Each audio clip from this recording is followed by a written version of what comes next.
All right, guys, we're going to get into the nuance of cutting and bulking. There is a place for cutting and bulking, but a different approach. It's a little bit different approach than what it was and has been in the past. Especially in like the 90s and 2000s, I feel like there was just this thought process of if you want to put muscle on, you have to be in like this excessive surplus. And if you wanted to lose body fat, you had to be in like this excessive deficit. Um, Now that we have more knowledge, more understanding, more research, more experience in general, we understand that the extremes of those two things really aren't necessary or needed. So we'll get into it just a little bit and give you a little bit better understanding of what this looks like and how it should look like in your journey, really throughout your life. Because these aren't things that should be maintained or sustained for long periods of time due to different responses from the body, especially like the response of metabolic adaptation. But we will get into some of the details of what that looks like. So again, a surplus doesn't have to be in like this excessive calorie energy surplus. It can be in a much more moderate surplus, and you can build muscle in a slightly higher than maintenance surplus. When it comes to a deficit, it doesn't need to be like crazy aggressive to lose body fat. You can improve your body composition with slower weight loss and more sustainable scale weight. So a larger deficit does drive faster fat loss. And I have done, a larger deficit with certain clients because fat loss was the goal and we wanted to just get it done and out of the way with. But it does come with some trade-offs. Uh, your body has a much, much harder time um, building muscle for one, and even maintaining muscle when in an excessive deficit. Um, and also, you can experience, what's called diet fatigue, which makes it really, really hard to stay in that deficit over a longer period of time. And so going from the surplus to the deficit and now into simultaneous fat loss and muscle gain, which is known as a body recomposition, this is a phase where most people really can spend a good amount of time here. Most people who, especially like newer lifters and even intermediate lifters, could spend a significant amount of time in this phase just due to your body's ability to let go of the fat and add the muscle. Less muscle plus more body fat does equal a more likely / easier body recomposition.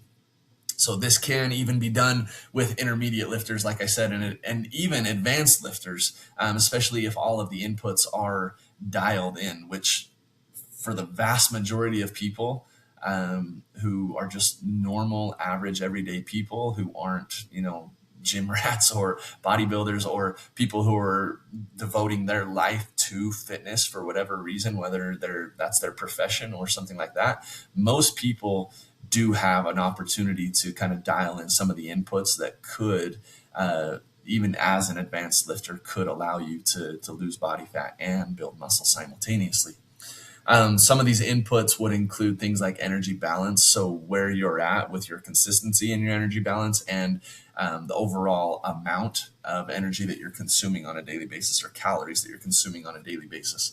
Um, what your current body composition is also plays a role in this. If you have not as good of a body composition, then it's going to allow for you to prioritize body recomposition, losing body fat, and building muscle simultaneously.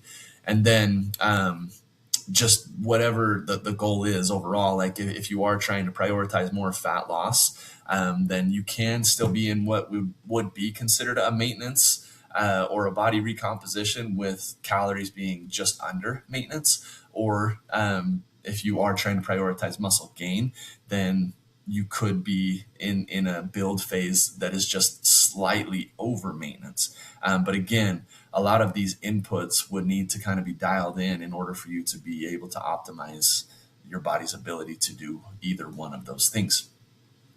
Um, So simultaneous fat loss and muscle gain doesn't last forever, though. So again, it's something that I kind of touched on already. If you are improving your body composition over time, the better and healthier your body composition gets, the harder this will become, which will then cause you to have to prioritize one or the other a little bit more. So if you still feel like you have some body fat to lose after being in a body recomposition for quite a while, then you may have to push a little bit deeper into a deficit. Again, not saying it has to be extreme, but a little further into that deficit in order to continue to lose that body fat, which then the priority would then become fat loss and muscle maintenance. But the other way around, if it becomes harder for, if you get leaner and leaner and have less body fat, in order to build muscle, you're going to have to add a few extra calories in order to be able to continue to build muscle.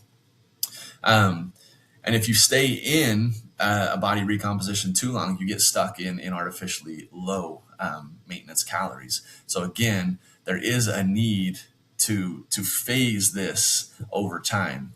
You can't just stay in the same phase forever and expect to get great results. I mean, look, like you could stay in a maintenance calorie phase your entire life, especially if you have a pretty decent body composition. Staying in that maintenance calories, you're not necessarily going to add a lot of excess body fat, but you're not going to build any extra muscle either. So again, just things to consider as you're kind of going through this. So there is a need for these phases. Time in each phase, because staying in a deficit too long again leads to metabolic adaptation. It leads to decreasing biofeedback and lower muscle growth and maintenance potential. And then again, staying at a maintenance or in a surplus too long, it just leads to no fat loss. So over time, you are going to want to slide across the energy balance spectrum. So especially for people who are wanting to push a little bit further in the fat loss realm as well as the muscle growth realm, you will need to push a little further into the different spectrums of calorie consumption, whether it be deficit or surplus. Sometimes more fat loss focused, you're going to move more towards the deficit side, and then sometimes more muscle and performance focused, you're going to go to the surplus side.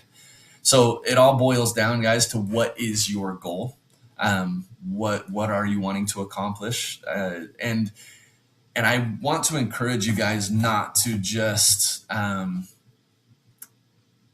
I don't know. I feel like there is this tendency for us to want to just lose body fat if we're coming into this process and journey early on, to just want to prioritize fat loss. And I will say in a lot of cases, that is totally fine.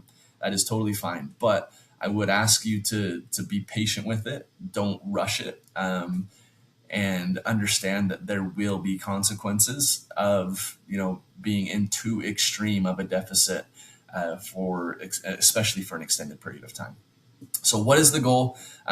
What is your current body composition? Again, if you are someone who has a little bit more unhealthy body composition, then there is a little bit more room here for you to maybe take some more time in a maintenance phase first, and then push into a little bit steeper deficit is most likely where you'd want to go from there. And then the trade-offs that you're willing to make. So considering, all of your life responsibilities and stuff as well, being in a deficit especially for a long period of time, you're going to suffer in a lot of different ways for like energy levels. It can affect your sleep, your ability to get good quality sleep. It can affect your ability to perform in the gym.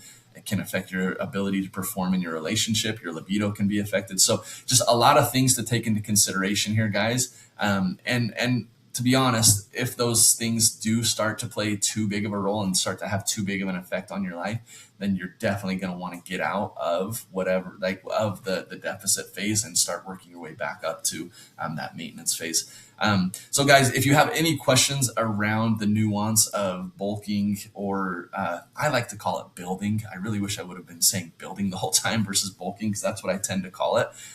Or fat loss and a deficit or cutting, then just shoot me a message, let me know, and we can go over it in a little bit more detail, probably on a call. So anyways, guys, thanks for listening. Hope this was beneficial.